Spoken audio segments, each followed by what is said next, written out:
Welcome to UPSC avenue. My name is Pratyush Dubey और हम इस चैनल में UPSC civil services exams and other competitive exam से related current affairs topic discuss करते हैं। So let's start. आज हम डिस्कस करेंगे, first will look at the headline, जो हमारी अखबार की न्यूज़पेपर की हेडलाइन है वो देखेंगे हम। उसके बाद हम will look at the inflation trend, will look eight causes of food inflation, will look at what is headline inflation, food inflation and core inflation, will look eight IIP index of industrial production, look at the implications of high inflation on budget 2024 में क्या होगा इसका implication, inflation target of RBI, global scenario of inflation, and at the end I have a question for you. So let's start.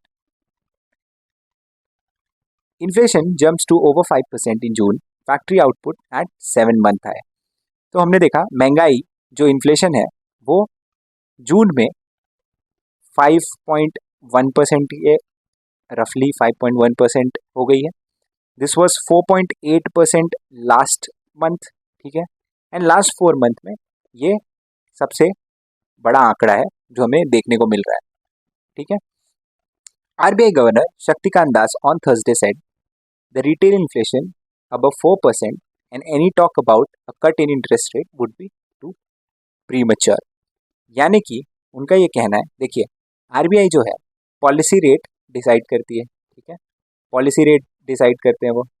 Policy rate depend करता है कि inflation ज़्यादा है या कम है, ठीक है। अगर इन्फ्लेशन ज़्यादा है तो रेट कट करने का कोई पॉइंट आरबीआई को अभी कहना प्रीमैच्योर लगेगा, ठीक है। हम इसके बारे में ज़्यादा जानेंगे, we going to discuss about this later in the video. So let's look at the inflation trends of last 1 year in India. So हमने लास्ट ईयर देखा इन्फ्लेशन काफ़ी हाई था, 7.4 6.83%, ना। ये लास्ट जुलाई से इस जुलाई तक का डेटा है। And then we saw it has recently increase to 5.08%, ठीक है। This has started to decrease from December last year, ठीक है। दिसंबर लास्ट ईयर से ये घटना स्टार्ट हो गया था, है ना। ये घटा and then it has increase to, it has again cross the 5% mark, ठीक है।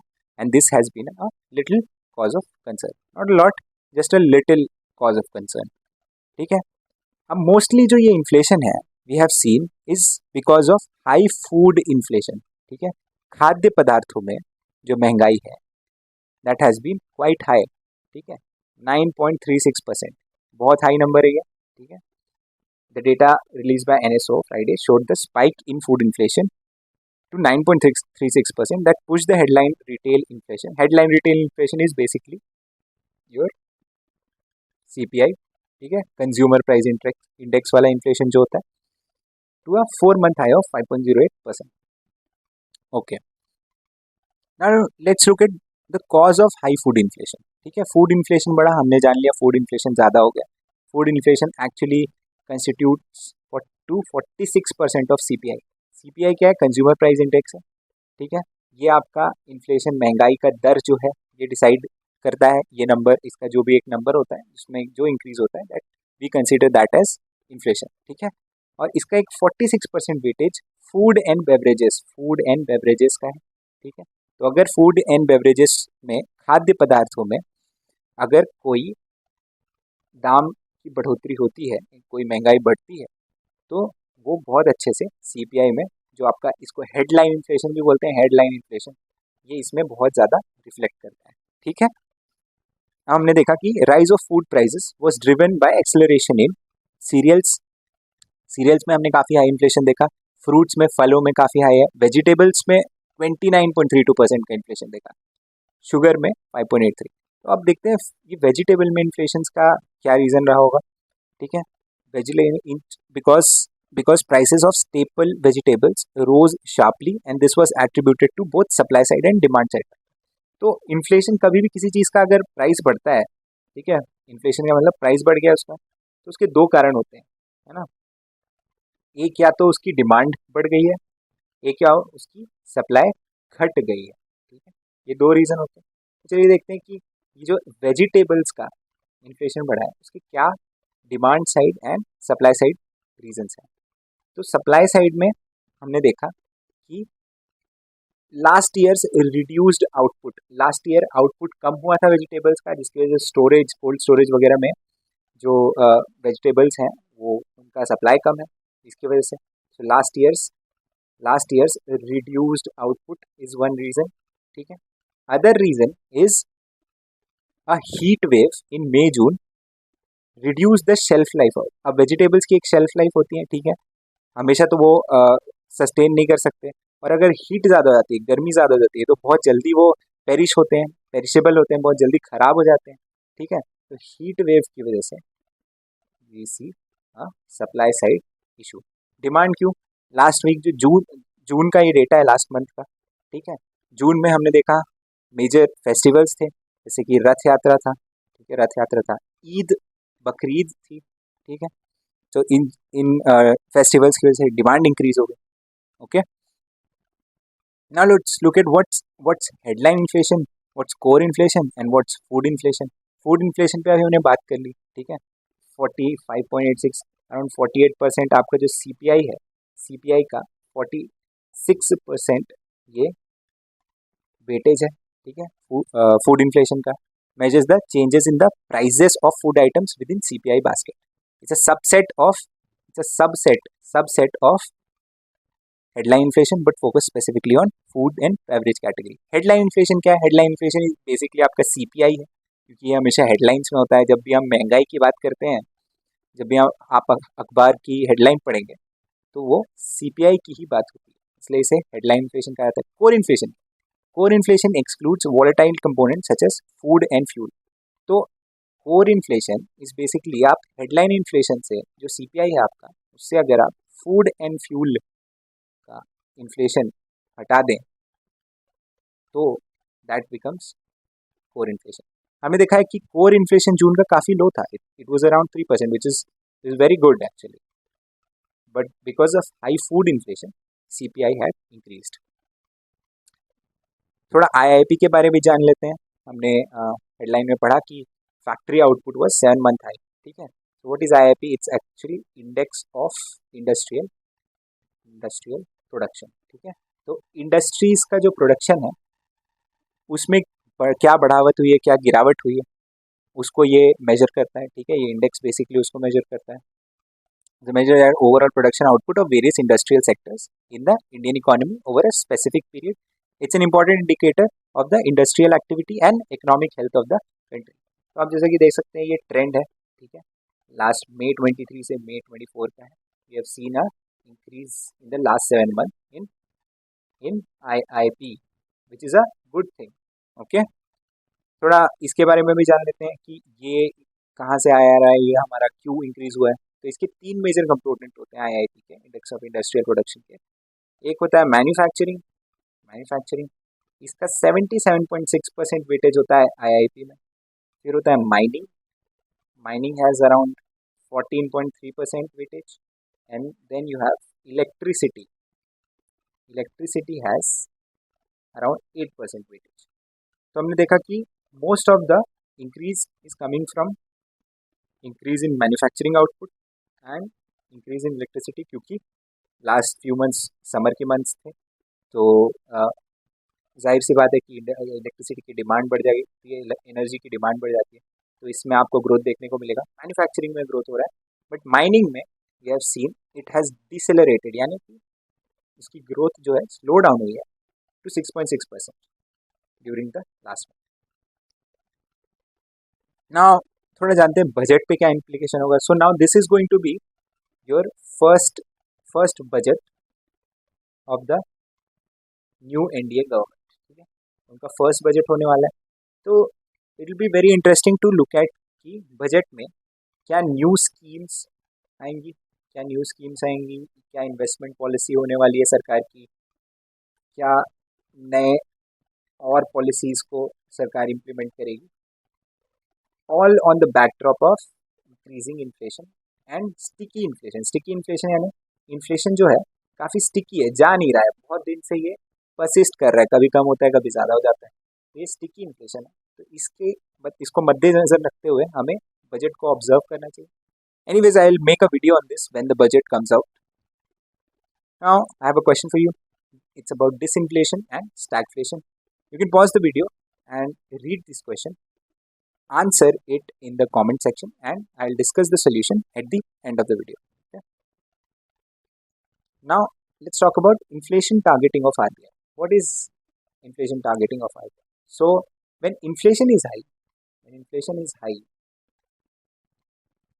RBI's mandate is to contain the, first of all, RBI's mandate is to contain the inflation between 2% to 6%. Ideally 4% होना चाहिए, but plus minus 2% का इनको एक margin मिलता है, तो 2 से 6% के बीच में इसको कंटेन करना है. ठीक है, दिस इज कॉल्ड, और इस प्रोसेस को इन्फ्लेशन टारगेटिंग. ठीक है, इन्फ्लेशन टारगेटिंग. ठीक है, अब ये कैसे करती है आरबीआई? इसके लिए उनके पास टूल होता है एक, उस टूल को बोलते हैं policy rate. Now policy rate is basically also called repo rate. In India policy rate is repo rate. Repo rate क्या है? रेपो रेट के बारे में थोड़ा जान लेते हैं. ठीक है, आपको आसानी होगी इसको समझने में. Repo rate is basically the interest rate. It's the interest rate at which RBI lends funds to banks. यानी कि बैंक्स को जब शॉर्टफॉल होती है फंड्स की, तो आरबीआई से वो बोरो करते हैं, आरबीआई उनको लेंड करती है, और जिस इंटरेस्ट रेट पे आरबीआई ये लेंड करती है उसको कहते हैं रेपो रेट. ठीक है, अब ये रेपो रेट भाई कैसे इन्फ्लेशन टारगेटिंग में हेल्प होता है इससे? देखिए, जब आप इंटरेस्ट रेट बढ़ा देंगे बैंक का, तो they will be discourage to borrow more. ठीक है, बोरोइंग कम हो जाएगी, तो मार्केट में मनी की सप्लाई कम हो जाएगी, तो इन्फ्लेशन कम हो जाएगा, है ना. So that's how it basically works. So RBI aims to keep the inflation between 2 to 4% with a margin of 2%, and this is flexible inflation targeting framework that allows RBI to address the inflation by supporting economic growth. Okay. Now let's look at the global scenario of inflation. तो 4 major western countries का देख रहे हैं हम, United states, France, Germany और United kingdom. तो हमने देखा कि 2020 से 2021 के बीच में the inflation was quite high. ठीक है, बहुत हाई नहीं था but quite high because of Covid induce lockdown, और उससे सप्लाई चेन में इश्यूज आ गए. ठीक है, सप्लाई चेन डिसरप्शंस हुए, तो उसकी वजह से इन्फ्लेशन हाई था. Then it was stable, but then it again started to increase in this period. And this was the period of Russia-Ukraine war. ठीक है, रशिया-यूक्रेन वॉर का पीरियड था.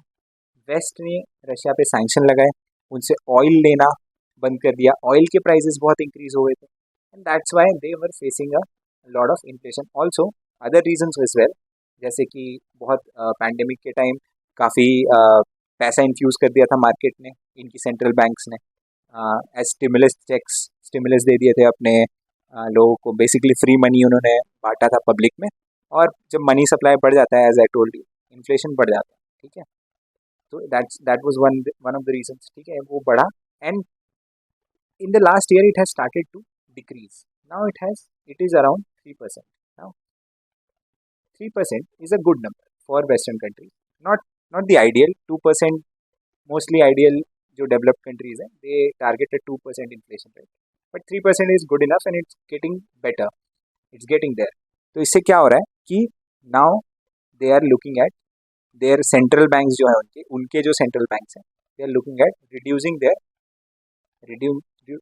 There interest rates, which would be a good sign for their economy and the world's economy. Okay, now जो आपको question दिया था stagflation inflation, उसका answer discuss करते हैं. So what's disinflation? So disinflation जो है basically reduction in the rate of inflation. Okay, this is not opposite of inflation. ठीक है, जो स्टेटमेंट 3 है, that's wrong. It's not opposite of inflation. By the way, answer is C, it's only 2. This is right, this is disinflation. It's reduction in the rate of inflation. So अगर 5% inflation था last month, इस month 4% हो जाता है, So you will call this situation as disinflation. Okay, disinflation. और अगर 5% था and ये -1% हो जाता है, दाम बेसिकली कम हो रहे हैं, तो you don't call this disinflation, you call is deflation. ठीक है, डिफ्लेशन हो रहा है, इसको इसको डिफ्लेशन बोलते हैं. Now what stagflation? Stagflation is characterized by slow economic growth, high unemployment and high inflation. It is not defined by decreasing inflation rate by the combination of uh, but by the combination of stagnant economic growth and high inflation. Okay, so statement 4 is incorrect, statement 2 is correct. Thank you. If you like the video, please drop a like, subscribe to the channel for more such videos, and share with your friends and fellow aspirants. Thank you very much.